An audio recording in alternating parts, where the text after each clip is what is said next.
자, 이제 37페이지 권리 변동의 모습을 한번 볼게요. 자, 다시 한번 권리의 변동이라고 하는 건 권리의 발생, 변경, 소멸을 권리의 변동이라고 이렇게 얘기했잖아요.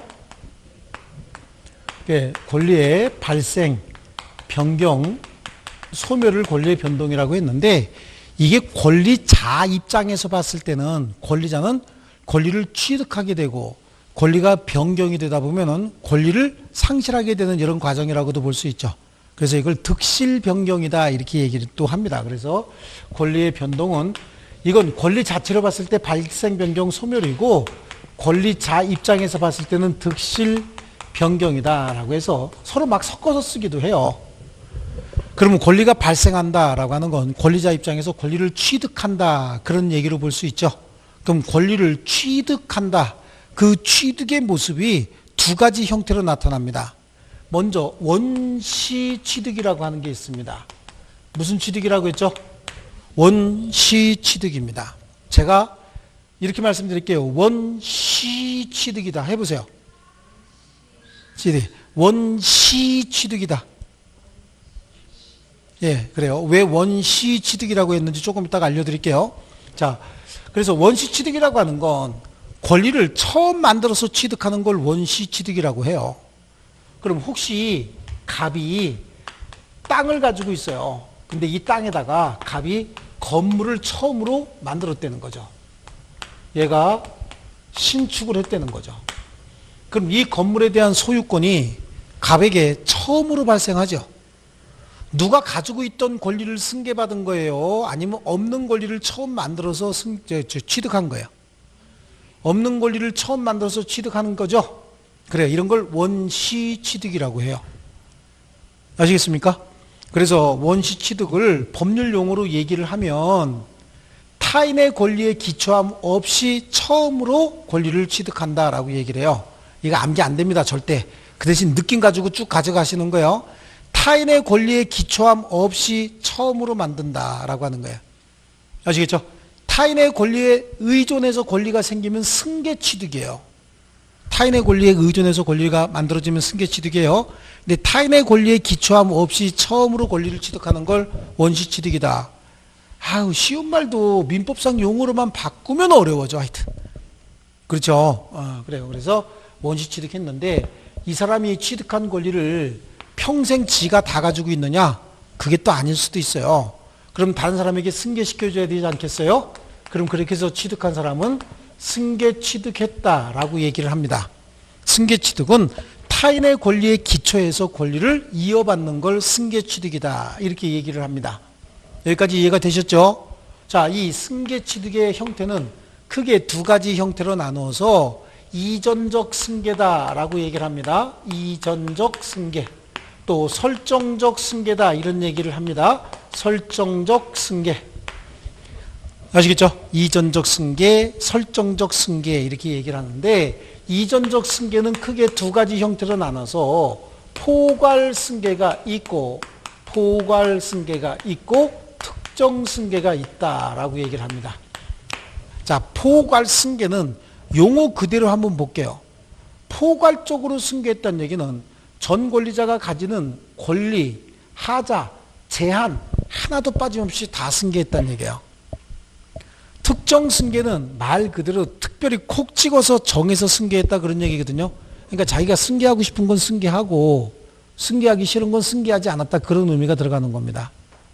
자, 권리가 이전한다. 근데 전 권리자의 권리를 승계받으면서 하자, 제한까지도 싹 다 승계하는 걸 포괄 승계라고 얘기했죠. 포괄 승계의 가장 일반적인 형태는 상속이에요. 또는 회사가 합병했다. 법인이 합병하게 되면 그 두 법인의 권리 의무는 합병한 새로운 법인에게 모두 다 하나도 빠짐없이 싹 다 승계가 됩니다. 그래서 이걸 무슨 승계라고 한다고요? 포괄 승계라고 한다. 무슨 승계요? 포괄 승계라고 합니다. 포괄 승계. 그러면 특정 승계는 뭐냐? 특정 승계는 매매 계약하면서 자, 갑의 권리를 을이 지금 사고 있어요. 매수합니다. 사면서 소유권 이전 등기 청구해야 되겠죠? 돈 다 주고. 그런데 이 매매 목적물이 10억짜리예요. 그럼 을이 10억을 다 주고 살 때는 소유권만 이전돼서 넘어와야 되죠. 혹시 저기에 갑이 10억짜리 부동산에 담보대출을 5억짜리를 받아놨대요. 얼마 받아놨다고요? 5억짜리 받아놨다라고 하는 거야. 그럼 그 5억짜리 받아놨으면 그 5억을 을이 매수하면서 승계합니까? 안 합니까? 승계할 수도 있고 안 할 수도 있죠. 만약에 을이 그 5억의 저당권을 승계하려면 갑에게 돈 얼마 주면 돼요? 5억만 주면 되죠. 그럼 그거는 아니 내가 보니까 나보다도 훨씬 더 싸게 대출받았어요. 이자도 훨씬 더 적게 대출받고. 그럼 그거 내가 승계할 수도 있는 거잖아요. 그럼 돈 얼마만 주면 돼? 5억 원만 주면 돼요. 근데 보니까 이 자식 참 신용도도 없는지 이자도 굉장히 비싼 걸로 지금 대출받아놨네. 그럼 뭐라 그래? 10억 주면서 거기 있는 하자 제한 싹 다 지워라. 이렇게 할 수도 있겠죠. 그러니까 저당권 싹 다 지우라고 할 수도 있잖아요. 아니면 대출을 3개 받은 거야. 3개. 보니까 처음엔 3억짜리 받았고 두 번째 2억짜리 받았고 세 번째 1억짜리 받았는데 3억짜리는 나보다도 훨씬 더 이자를 좋게 받았고 2억짜리는 나보다 훨씬 더 이자도 세게 받았고 1억짜리는 또 나보다 훨씬 더 이자 좋게 받았어요. 그럼 내가 저거 10억짜리 사면서 그래 3억하고 1억짜리는 내가 승계할 거고 2억짜리는 승계하지 않을 거니까 네가 지워라 라고 하려면 매매대금 얼마 주면 돼요? 6억 주면 되죠. 6억 주면서 3억짜리 1억짜리는 내가 승계하겠다. 그 대신 2억짜리는 승계하지 않을 테니까 네가 지워라 라고 할 수 있겠죠. 그걸 뭐라 그래요? 특정 승계라고 얘기하는 거예요. 그래서 특정 승계는 주로 매매에서 많이 나타납니다. 매매에서. 그 다음에 매매하고 아주 유사한 행위가 뭐가 있냐면 교환이에요. 교환. 내 땅하고 저 집하고 바꾸는 거야. 근데 저당권이 설정돼 있으면 저당권 승계하고 싶으면 승계해도 되는 거고 승계하기 싫으면 승계하지 않아도 되는 거죠. 서로 간에 시가에 따라서 가격을 서로 주고받으면 되는 거잖아요. 보충금 주고받으면 되는 거거든요. 그래요. 이걸 뭐라고 얘기하냐면 특정 승계라고 하는 겁니다. 특정 승계. 그 다음에 요거는 이제 권리가 전부 승계가 되는 거고 설정적 승계는 권리가 일부만 승계가 되는 걸 설정적 승계라고 얘기를 해요. 그럼 소유권 가지고 설명을 드립니다. 소유자가 가지고 있는 권리가 물건에 대한 권리는 소유권이라고 한번 해볼게요. 소유권이라고 하는 권리는 물건의 사용, 수익, 처분의 권능을 합쳐서 소유권이라고 얘기를 합니다. 물건에 대한 사용, 수익, 처분 권능을 소유권이라고 하는 거예요. 이 사용 수익권은 물건의 이용 가치에 대한 지배권이다 라고 얘기를 합니다. 이용 가치를 지배하는 거고 처분권은 물건의 교환 가치를 지배하는 것을 내용으로 하고 있다라고 하는 거고요. 그래서 소유권은 물건의 이용 가치와 교환 가치를 다 지배하는 완전한 권리라고 하는데 이거 가치가 서로 다른 거니까 소유자가 이 가치만, 이용 가치만 또는 교환 가치만 타인에게 승계시켜 줄 수 있는데 권리 전부를 타인에게 승계시켜 주는 것이 아니라 자기 권리 일부만을 승계시켜 주는 행위를 설정이라고 얘기를 하는 거예요. 뭐라고 부른다고요? 설정이다. 자, 다시 한번. 이전은 뭐예요? 전 권리자의 권리가 하나도 빠짐없이 다 승계되는 과정이 이전이라고 얘기했죠. 승계되면서 하자 제한도 빠짐없이 다 승계되면 그걸 무슨 승계? 포괄 승계. 하자 제한 중에서 일부만 자기가 필요한 것만 정해서 승계하는 걸 뭐라 그래요? 특정 승계라고 얘기를 한다. 그럼 이전적 승계고 설정적 승계잖아요. 설정적 승계라고 하는 건 전 권리자의 권리가 다 승계되는 거예요? 일부만 승계되는 거예요? 일부만 승계되는 거예요. 다 승계되면 뭐라고 불렀어요? 이전적 승계. 일부만 승계되면 설정적 승계. 다시 한번 다 승계되면 이전적 승계. 일부만 승계되면 설정적 승계. 아시겠죠? 그럼 여기서 일부만 승계된다. 이용 가치만 승계한다. 교환 가치만 승계한다. 이럴 수 있죠. 그럼 이용 가치만 승계한다. 그럼 여기다가 용익물권을 설정하는 거야. 용익물권. 그 용익물권은 뭐가 있어요? 지상권, 전세권, 지역권 이런 것들을 설정을 해주면 되는 거예요. 그럼 용익물권을 하나 설정한다 이렇게 얘기하는 거고요. 교환가치 그래요. 내가 팔아먹을 수 있는 가치를 다른 사람에게 승계시켜준대요. 대표적인 게 여러분 저당권 설정해 보셨나요? 저당권? 한 번도 안 해보셨나요? 집 사면서 대출 안 받아보셨어요? 한 번도 안 받아보셨구나. 돈들이 있으셔 그러시구나. 저 같은 경우는 집 사면서 은행에서 대출 받습니다. 그래서 집 사면서 뭐 한 1,000만 원짜리 집을 샀다. 그럼 은행에서 한 600만 원까지 대출해 주죠. 보통 60% 정도까지. 그럼 은행에다가 근저당권 설정해 주는 거예요. 근저당권 설정해 준다고 얘기를 하죠. 그래, 그 근저당권을 설정한다는 얘기는 내가 빌린 돈을 정해진 날짜에 안 갚으면 원래 내가 처분해야 되는 물건이지만 네가 처분해도 좋아 라고 해서 처분할 수 있는 권능, 교환가치에 대한 지배권을 상대방에게 설정해 주는 겁니다. 그래서 여기는 뭐를 제공한다고 얘기해요? 담보를 제공한다라고 해서 담보물권을 설정한다라고 얘기한다고. 그럼 담보물권은요, 저당권이 있고요, 질권이 있고 유치권이 있다고요. 자, 이런 것들을 다른 사람에게 설정해 주는 걸 설정적 승계다. 그러니까 권리가 다 승계되는 거예요? 일부만 승계가 되는 거예요? 소유자 입장에서 봤을 때는 권리 3개 가지고 있다가 이용 가치를 제3자에게 설정해 줬다. 그럼 몇 개 남았어? 소유자에게는 하나가 남죠. 그 다음에 소유자 입장에서 담보물권을 설정해 줬다. 그러면 처분권, 즉 교환 가치를 다른 사람에게 설정해 줬겠죠. 그러니까 그 사람에게 몇 개 남아? 이제 2개가 남는 거죠. 자, 여기 보세요. 소유자가 3가지 권능 가지고 있다가 이용 가치를 다른 사람에게 설정해 줬대. 용익물권, 전세권 설정해 줬대. 전세권. 우리가 가지고 있는 집 전세권자에게 전세권 설정해 줬다고. 그럼 그 물건 사용수익 누가 해요? 그렇죠. 그 사람이 사용수익 가지고 우리가 가서 사용수익 합니까? 못하잖아요. 소유자가 누군데요? 우리가 소유자잖아요. 근데 우리가 사용수익 하지 못하는 이유가 뭐예요? 전세권 설정해 줬으니까 그 사람이 사용수익 해야 될 거 아니냐고요. 그렇지 않습니까? 이런 거야. 그러니까 소유자가 가지고 있는 3가지 권능 중에서 전세권 설정해 주고 나니까 2가지가 누구에게 간 거야? 쟤한테 갔죠? 그럼 나한테 뭐가 남았어요? 요거 하나 남았잖아요. 여기도 마찬가지죠. 소유자가 가지는 3가지 권능 중에서 교환 가치를 얘한테 띄워줬다면서요. 그럼 소유자한테 몇 개가 남았어요? 2개가 남았죠? 그러니까 권리가 모두 다 승계되는 거예요? 권리 일부만 승계되는 거예요? 일부만 승계되는 거죠. 그걸 뭐라 그래요? 설정적 승계다 이렇게 얘기를 해요. 아시겠죠? 그럼 보세요. 지금 소유자가 자기가 행사할 수 있는 이용 가치를 얘한테 설정해 줬다. 그럼 자기가 사용 수익할 수 있는 거예요? 없는 거예요? 없는 거잖아요. 왜 그런지 이해하셨어요? 왜 사용 수익 못하죠? 왜? 아니, 나 대신 네가 사용하라고 내가 계약을 통해서 걔한테 설정해 줬다면서요. 그럼 그 사람이 사용 수익 해야 될 거 아니냐고. 그러니까 소유자는 사용 수익 못하는 거죠. 그러니까 결국은 누군가가 이런 권리를 행사하고 있다는 얘기는 소유자의 소유권을 어떻게 하고 있다는 얘기야? 제한하고 있다는 얘기잖아요. 소유자의 소유권 행사를 제한하고 있다 그런 얘기죠. 그래서 얘네들을 뭐라고 불러요? 제한물권이라고 부르는 거예요. 그러면 설정적 승계는 다른 말로 제한물권의 설정 이렇게 얘기하면 되거든요. 제한물권을 설정한다. 이게 설정적 승계예요. 그럼 제한물권은 우리 칠판 이쪽에서 한번 본 대로 제한물권은 뭐뭐 있어요? 제한물권 뭐뭐 있죠? 용익물권하고 담보물권 있죠? 여기 있잖아 여기. 용익물권하고 담보물권 있죠? 써놓은 거 물어보는 거예요 지금.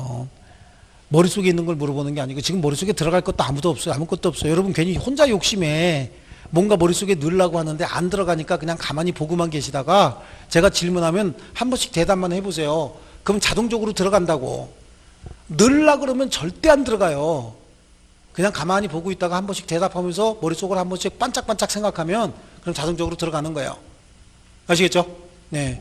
지금 여러분 암기하려고 머릿속에 확 했는데 하나도 제가 물어보는 거 기억이 안 날 거야. 근데 적어놓은 거 물어보는데도 기억이 안 난다고.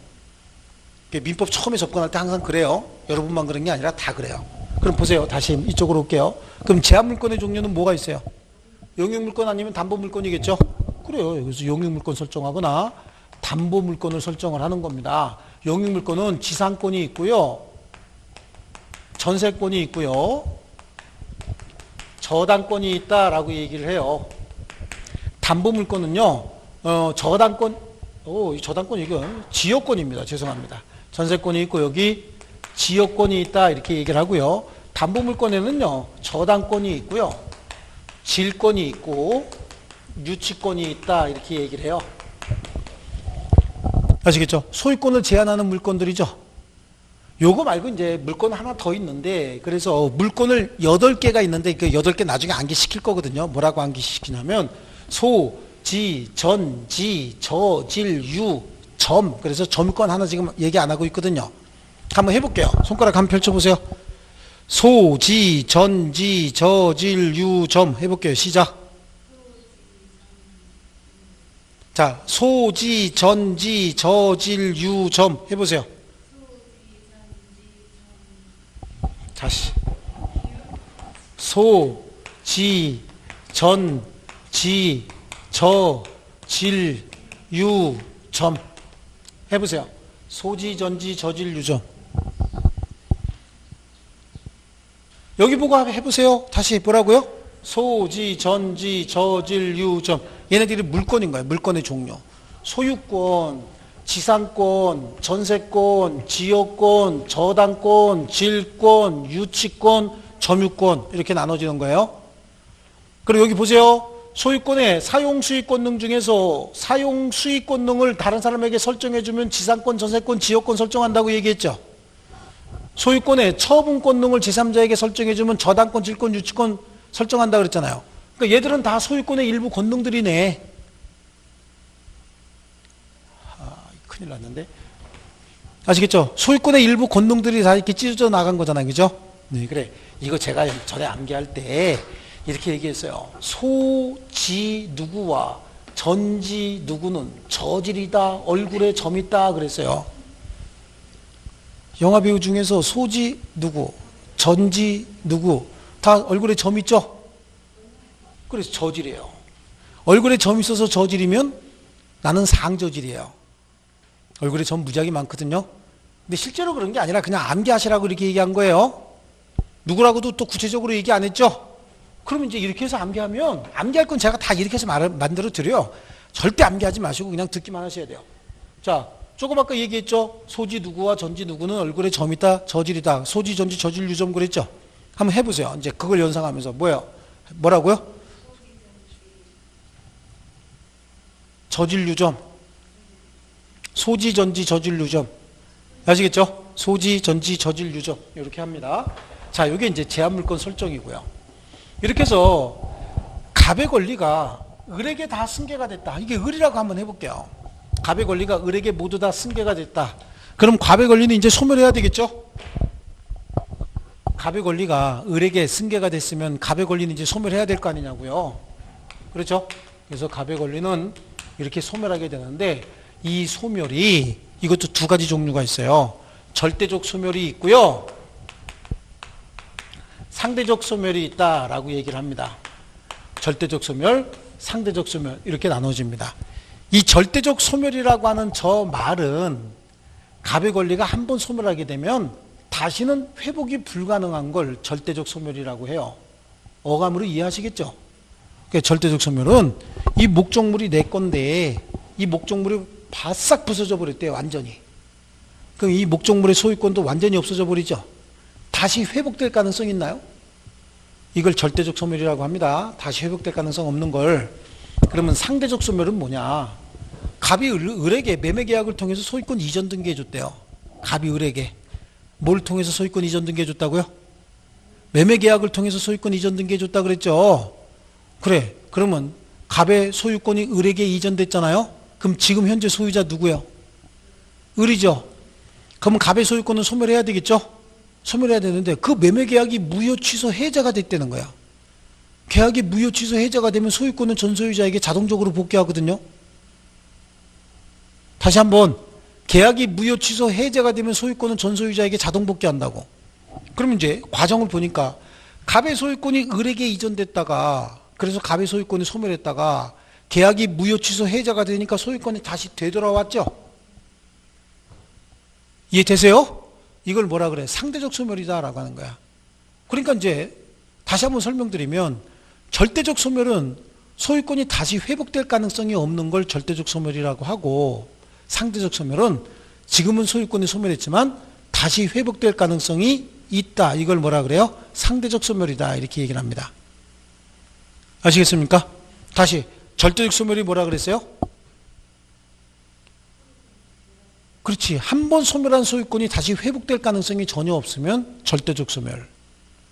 그럼 상대적 소멸은 지금은 소유권이 소멸했지만 다시 회복될 가능성이 있으면 상대적 소멸. 이해하셨죠? 절대적 소멸과 상대적 소멸로 이렇게 나눠지는 거예요. 자, 그러면 상대적 소멸은 뭐가 있을까라고 하는 거예요. 상대적 소멸은 이거겠죠. 매매 교환. 그렇잖아. 매매했대, 교환했대요. 매매 계약하고 교환 계약이 무효 취소가 되면 소유권은 전 소유자에게 자동적으로 복귀한다면서요. 그러니까 상대적 소멸은 매매 교환이라고 볼 수도 있고요. 그 다음에 이번에는 그럼 원시 취득하고 승계 취득 한번 볼게요. 자, 여기서 갑의 권리가 을에게 이렇게 이동하는 모습을 뭐라고 얘기하냐면 변경이라고 얘기를 해요. 갑으로부터의 권리가 을에게 이동하는 모습을 뭐라고 부른다고요? 변경이다 이렇게 부르는 거예요. 변경. 이 권리의 변경은 세 가지 형태로 권리의 주체가 변경이 되는 경우도 있고 권리의 내용이 변경이 되는 경우도 있고 권리의 작용이 변경이 되는 경우도 있어요. 그럼 권리의 주체가 바뀐다는 얘기는 권리자가 바뀐다는 얘기잖아요. 자, 매매계약을 통해서 소유권 이전 등기가 됐대요. 그럼 갑소유물이 을에게 이전하죠. 그럼 권리의 당사자가 바뀌었죠. 이걸 권리의 주체의 변경이라고 합니다. 자, 권리의 내용의 변경은 두 가지로 나눠집니다. 두 가지로 나눠서 권리의 수량적 변경이다. 이 권리의 수량적 변경을 권리의 양적 변경이다 라고 얘기하고요. 권리의 성질적 변경이다 라고 하는데 성질적 변경을 그냥 질적 변경이다 라고도 얘기를 합니다. 그럼 권리의 작용의 변경은 뭘 얘기하느냐. 자, 권리의 작용의 변경은요. 어떤 대항력이 생긴다 뭐 이런 것들인데요. 자, 여기도 요거 설명을 한번 들어보세요. 자, 어떤 등기부의 권리를 한번 이렇게 분석을 해봤어요. 등기부의 권리를 한번 분석해 보니까 갑이 소유자로 되어 있고요. 두 번째 을이 저당권자로 되어 있고요. 세 번째 병이 전세권자로 되어 있고요. 네 번째 정이 저당권자로 이렇게 되어 있어요. 이렇게 되어 있는데 자 보세요. 이 사람 뭐라고요? 여기는요 저당권자, 여기는요 전세권자, 여기는 저당권자인데 소유자가 여기다가 저당권 설정해 줬다는 얘기는 얘한테 돈 빌려 썼다 그 얘기예요. 전세권 설정해 줬다는 얘기는 전세금 받고 얘한테 사용수익 하라고 얘기했다 그 얘기죠.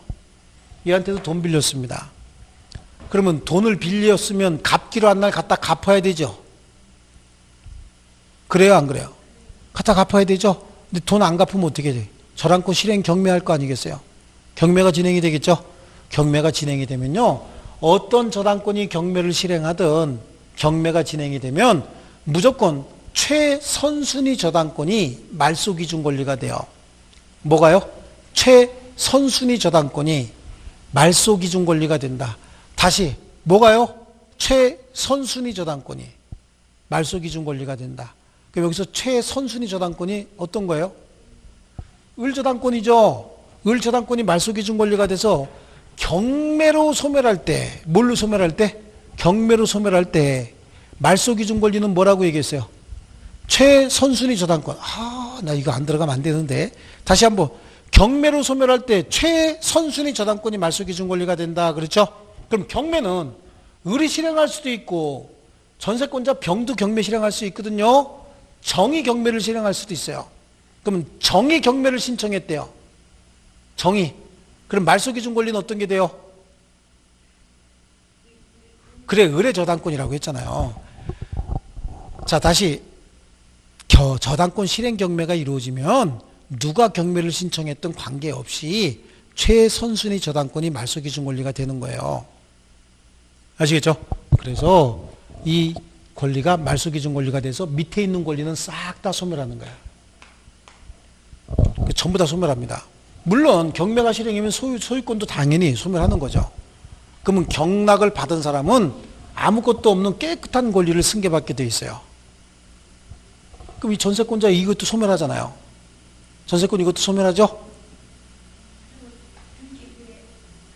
싹 다 지워집니다. 네.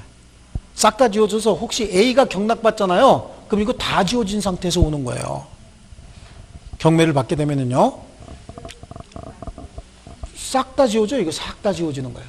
다 지워지는데 이때 병이 이런 생각을 합니다. 아니 내가 여기 지금 전세 들어와서 전세권 설정에 전세 들어와서 광고도 엄청나게 했고 인테리어 공사도 엄청나게 해서 한 2, 3년 지나니까 이제 장사가 조금 되려 그러는데 광고빨 먹혀서 이제 장사 조금 되려 그러는데 이놈의 소유자가 빚을 안 갚는 바람에 얘가 경매를 신청해가지고 경매가 진행이 되니까 이게 말소기준 권리가 돼서 이것까지 다 소멸한다. 그럼 억울하죠? 그렇죠? 억울해버려요. 얘가 억울하다고. 억울하니까 병이 어떤 조치를 취하냐면 소유자, 두 번째 을이 저당권자, 세 번째 병이 전세권자, 네 번째 정이 또 저당권자였잖아요. 얘가 경매를 실행하니까 이 사람이 이 채무를 변제해버립니다. 대위 변제다라고 하는 거예요. 경매 실행에 의해서 저당권이 소멸할 때는 제일 빠른 저당권이 말소기준 권리가 돼서 밑에 있는 권리 다 소멸한다 그랬잖아요. 그런데 이렇게 변제로 인해서 소멸할 때는 자기 혼자만 쓱 소멸하는 거야. 채무 변제로 소멸할 때는 혼자만 쓱 소멸합니다. 그럼 얘가 경매 신청했죠. 이제 말소기준 권리는 어떤 게 됐어요? 병이 됐지. 왜요? 최선순위 저당권이 이게 됐잖아요. 그러니까 이 밑에 것만 소멸하죠. 그럼 이 전세권 소멸해야 안 해? 안 하는 거지. 이 저당권보다 빠른 전세권은 소멸한다 안 한다? 안 하는 거예요.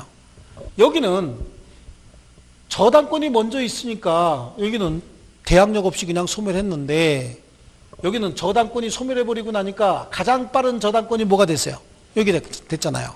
그러니까 이 밑에 있는 권리는 싹 다 소멸하고 그럼 이거보다 빠른 전세권은 소멸한다 안 한다? 안 하는 거예요.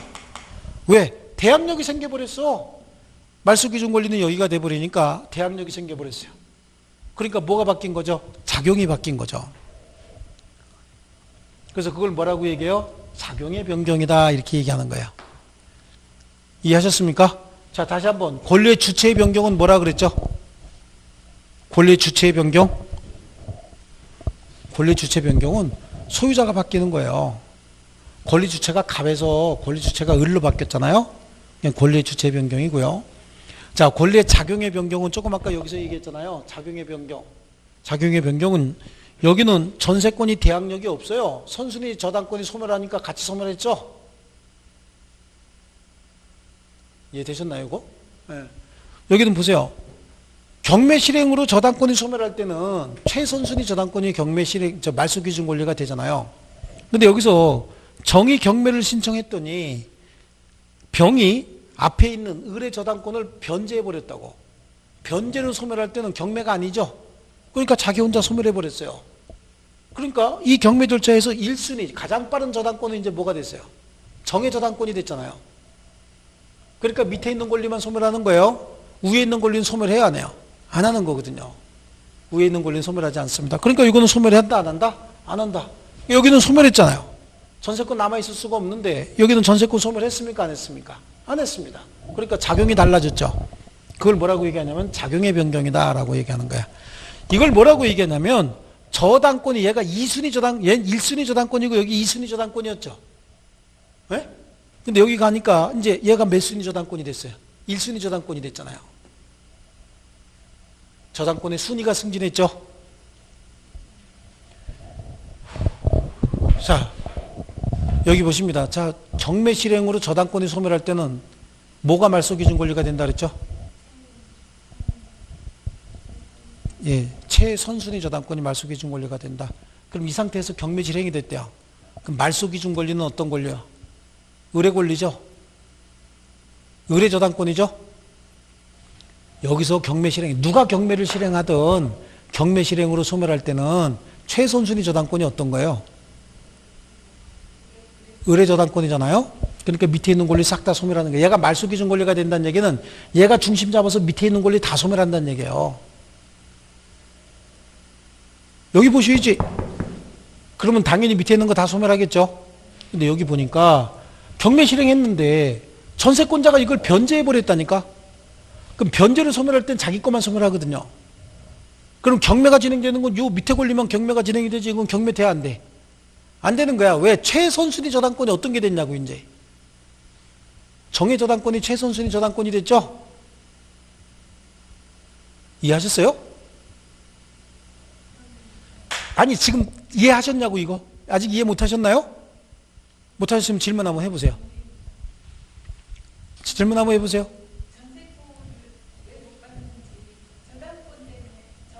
내가 못 받는다는 얘기 안 했는데요? 소멸하느냐, 소멸하지 않느냐만 얘기했는데, 예. 네. 소멸하느냐, 안 하느냐. 여기는 소멸합니다. 전세권자. 왜요? 이게 말소기준 권리가 되니까 소멸하는 거죠?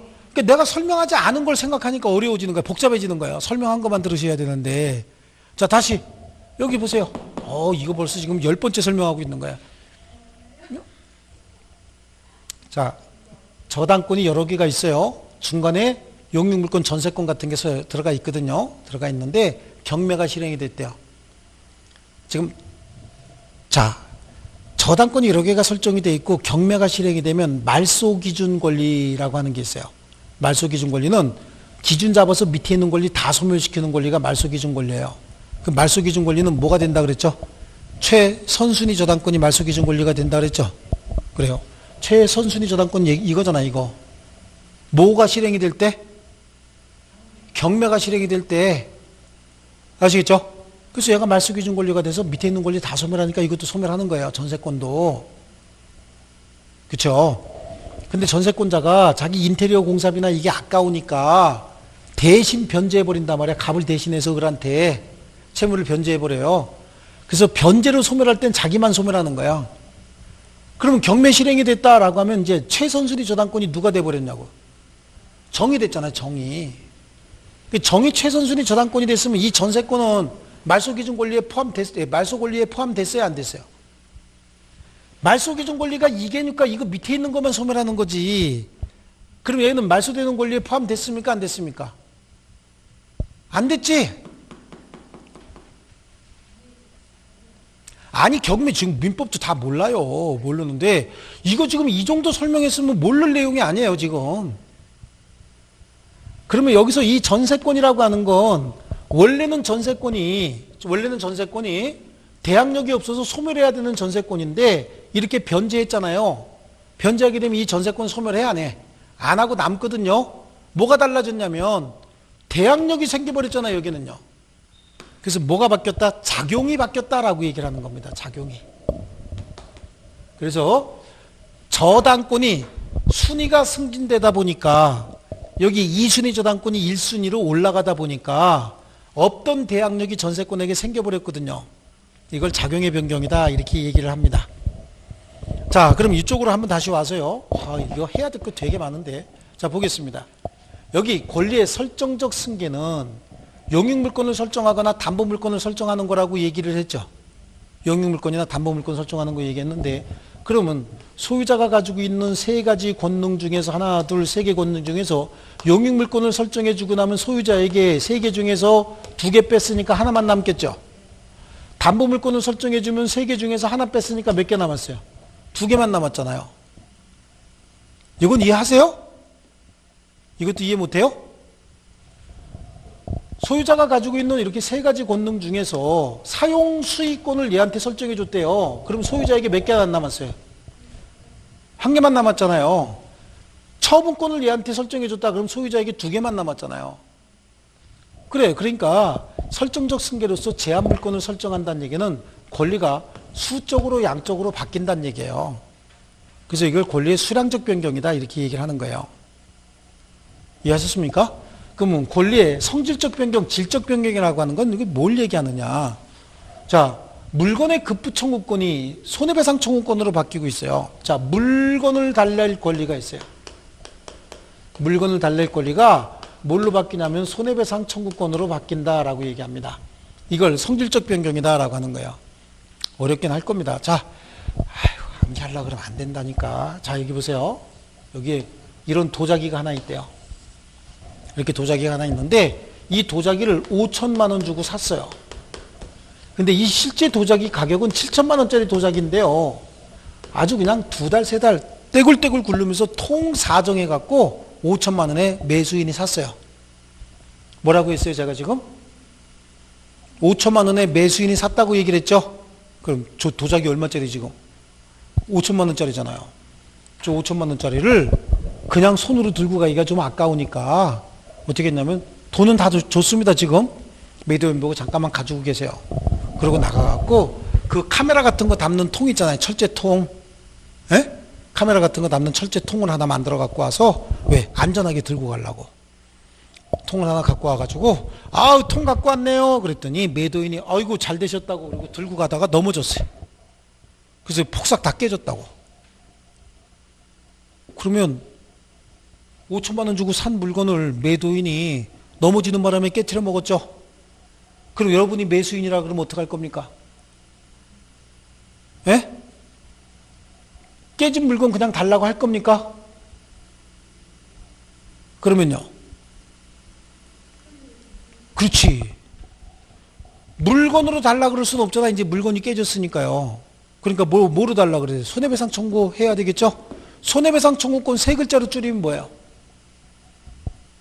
손해배상 청구권 세 글자로 줄이면 돈 내놔야.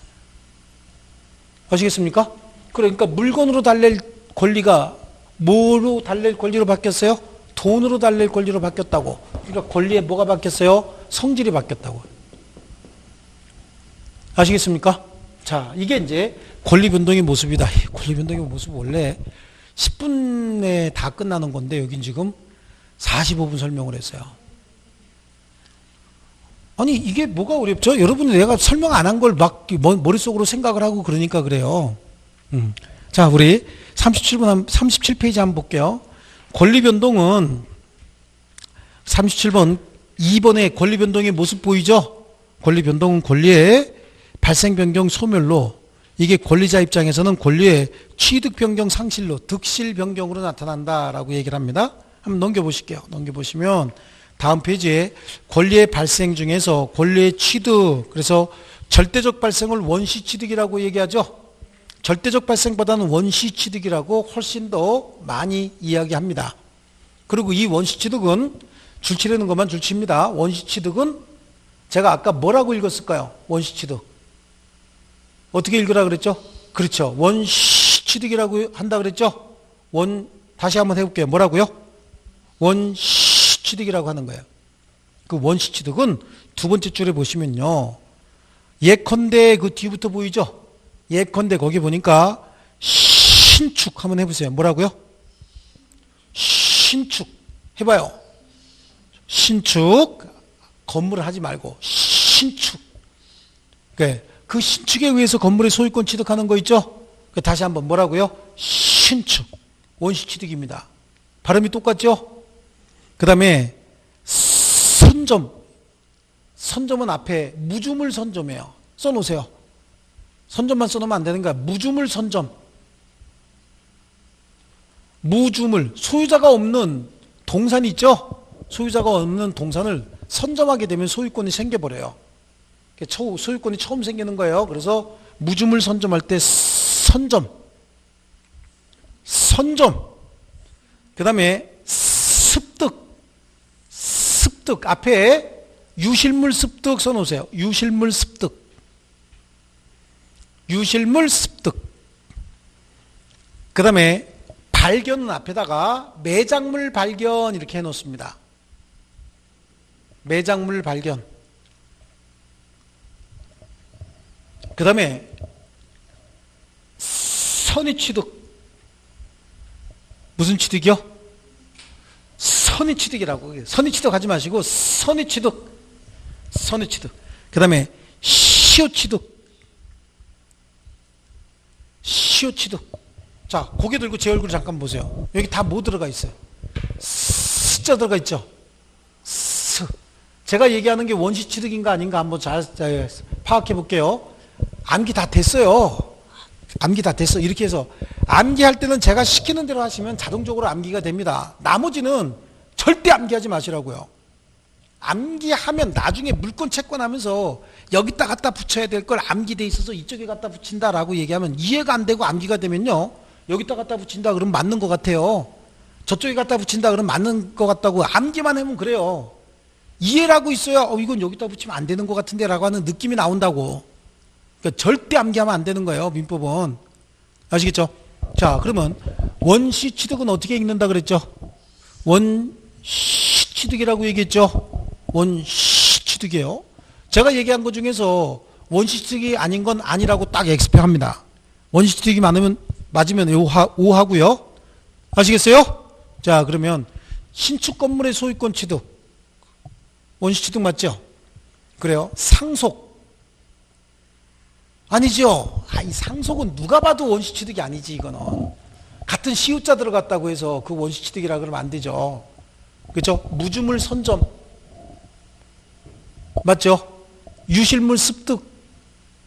맞아요. 시효 취득. 시효 취득. 맞죠? 예, 그래. 벌써 다 암기됐잖아요. 매장물 발견 하나, 글씨가 좀 다르죠? 매장물 발견. 자, 이 원시 취득은 좀 나오는 편입니다. 원시 취득 다 암기하셨죠? 예, 좋습니다. 그리고요, 상대적 취득이다라고 하는 건 승계 취득입니다. 여기서 시험에 나오면 전에는 어떻게 시험에 나왔냐면, 이렇게 상속이나 합병은 포괄승계에 해당했죠. 상속이나 합병은 뭐에 해당해요? 포괄승계에 해당하고요. 매매나 교환은요, 특정승계에 해당했잖아요. 전에 이렇게 문제 냈어요. 근데 요즘엔 좀 어렵게 낸다고 이렇게 묶어버려요. 그럼 상속이나 매매나 교환은 뭐에 해당합니까? 라고 하면 포괄승계도 아니고 특정승계도 아니잖아요. 그럼 뭐라고 얘기해야 돼요? 이전적 승계로 얘기해야 된단 말이에요. 이해하셨죠? 예, 이전적 승계다라고 하는 거. 그래서 요즘엔 이렇게 물어봅니다. 그래서 거기 이전적 승계, 설정적 승계 이거 크게 거기서 볼 건 없어요. 특정 승계, 포괄 승계도 특별히 볼 건 없습니다. 이렇게 해서 이전적 승계로 골라낼 줄만 알면 되는 겁니다. 자, 그 다음에 권리의 변경은 주체 내용, 작용의 변경하는 거 얘기하는데, 다음 페이지 보세요. 다음 페이지 보면 주체의 변경은 거기 소유권이 갑에서 을로 이전하는 것 보이시죠? 이거 주체의 변경이다라고 하는 거야. 소유자가 바뀌고 있으니까 뭐에 해당한다고요? 이전적 승계가 권리의 주체가 바뀐 거죠. 그래서 거기까지 줄쳐놓습니다. 그래서 권리의 이전적 승계에 해당한다까지 여기까지 줄쳐놓으시고요. 내용의 변경 봐요. 내용의 변경은 질적 변경과 양적 변경으로 나눌 수 있죠. 여기서 질적 변경은 권리의 성질이 변경이 된다라고 하는 게 줄칩니다. 거기서부터 물건의 인도를 목적으로 하는 채권이 채무 불이행을 이유로 손해배상 채권으로 바뀐다 이렇게 돼 있었죠. 보이십니까? 도자기 깨트렸다며요. 그러면 깨진 도자기 부실하게 가져갈 거예요? 아니면 손해배상 청구할 거예요? 손해배상 청구해야 되죠. 물건으로 달랠 권리가 손해배상 청구권으로 바뀌었잖아요. 그걸 뭐라 그런다고요? 내용의 변경 중에서 권리의 질이 바뀌었다라고 얘기하는 거죠. 자, 그러면 그 밑에서 세 번째 줄에 양적 변경은 그랬잖아요. 양적 변경은 권리 객체가 양적으로 증감하는 것으로서 여기에는 소유권의 제한 물건이 설정되거나 그랬잖아요. 소유권의 제한 물건이 설정이 되죠. 그거요. 소유권에 뭐가 설정이 됐다고요? 제한 물건. 여기 보세요. 소유권에 제한 물건이 설정됐으면 소유자의 권리 중에서 두 개가 빠져나갔으니까 소유자에게 뭐가 남았어요? 하나가 남았죠. 소유권에 제한 물건 설정하니까 담보 물건 설정했다 그러면 하나 빠져나가니까 소유자에게 몇 개 남았어요? 두 개 남았잖아요. 그러니까 이건 소유권에 뭐에 해당한다고요? 양적 변경에 해당한다라고 하는 거예요. 나머지는 우리 시험범위에 들어가는 게 아니니까 그냥 넘어가셔도 관계없습니다. 그 정도만 줄쳐놓으시면 되는 거예요. 그 다음에 작용의 변경 한번 볼게요. 작용의 변경은 저당권이 2순위에서 1순위로 승진했다. 저당권이 이 정의 저당권이 원래 2순위였는데 몇 순위로 됐어요? 1순위로 바뀌었죠. 최선순위 저당권이 됐잖아요. 그러니까 이때 이 전세권은 작용이 달라지죠. 없던 대항력이 생겼어요. 이쪽에서는 이 전세권 소멸했어요, 안 했어요? 소멸해야 되는 거잖아요, 여기서는. 근데 여기서는 소멸합니까, 안 합니까? 소멸하지 않는 거죠. 그러니까 저당권이 순위 승진됨에 따라서 없던 대항력이 생기는 경우들, 이런 것들이 다 작용이 바뀌었다, 작용의 변경이다, 이렇게 얘기를 하는 거예요. 아시겠죠? 그 다음에 권리의 소멸은 크게 신경 쓰지 않으셔도 됩니다. 자, 이제 넘겨보십니다. 넘겨보시면 권리 변동의 원인이 나오죠. 앞에서 했네요. 권리 변동의 원인을 통칭해서 아까 뭐라 그랬어요? 법률 요건이라고 했죠. 아까 화살표 그리면서 권리 변동의 원인을 큰 틀에서 법률 요건이라고 했고, 그 법률 요건은 몇 가지가 있었을까요? 두 가지가 있었죠. 법률 행위 아니면 법률 규정이 있었지. 다시 그릴까요? 여기다가 아까 그 화살표 이렇게? 안 그려도 되죠? 권리 변동의 원인을 법률 요건이라고 하고, 법률 요건은 몇 개가 있었어요? 두 개가 있었다고. 그렇죠? 그 하나가 법률 행위 아니면 법률 규정이었죠? 그 법률 요건을 구성하고 있는 세부적인 요소들을 뭐라고 불렀어요? 법률 사실이라고 불렀다고. 아까 화살표 표 그린 거 안 보이세요? 없으세요? 안 그랬어? 아까 제가 쉬는 시간에 그리라고 말씀드린 거? 그랬죠? 거기 보니까 법률 요건의 세부적인 구성 요소를 법률 사실이라고 불렀잖아요. 그렇죠? 그 법률 사실은 그래야 되겠다.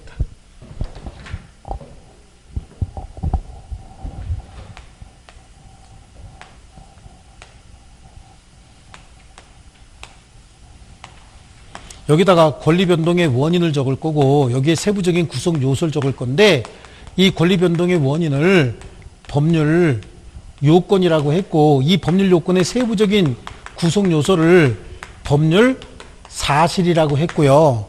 이 법률 요건에 몇 가지가 있어요? 권리 변동의 원인은 두 가지. 아니 책 안 보고 머릿속으로. 그러니까 이게 여러분, 내가 필기한 거 아무 소용 없다고 하는 게, 필기하면 하나도 안 남는다니까요. 머릿속에 있는 걸 꺼내는 연습 2번만 하면 돼요. 그 시간에. 법률 요건에 몇 가지가 있어요? 두 가지. 법률 행위 아니면 법률 뭐요? 규정. 법률 행위가 있으려면 반드시 뭐가 있어야 되고요? 의사표시. 여기는 의사표시가 아닌 기타 법률 사실이 있어야 되고, 그래서 나타난 결과를 법률 효과라고 불렀는데, 이 법률 효과는 권리가 발생, 변경, 소멸하는 권리의 변동으로 나타난다, 이렇게 얘기했잖아요. 그렇죠? 예, 이렇게 얘기했어요. 거기 보니까, 그럼 다시 40페이지에 법률 요건은 뭐가 있냐고. 법률 요건에는.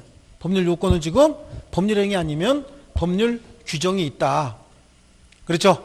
이 법률 요건의 세부적인 구성 요소를 뭐라 그래? 법률 사실이라고 하죠.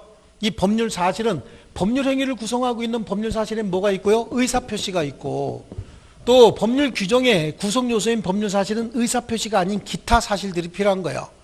그럼 이쪽에서 시험 보면은, 우리 시험 보면 이쪽이라고 얘기를 했죠? 이쪽이요. 그렇죠? 이쪽이라고 얘기했기 때문에, 자, 법률 요건은 법률 행위 아니면 법률 규정인데, 그 중에서 중요한 게 법률 행위고, 법률 행위가 있으려면 반드시 뭐가 있어야 된다? 의사표시가 있어야 된다. 자, 그런 정도로 보시고 넘겨보십니다. 법률 사실의 분류, 이것도 지금 보실 필요 없어요. 그냥 쭉 2장 정도 넘기십니다. 한 3장 넘기시면 45페이지가 보이죠? 45페이지. 네, 그 45페이지부터 조금 쉬었다 하겠습니다.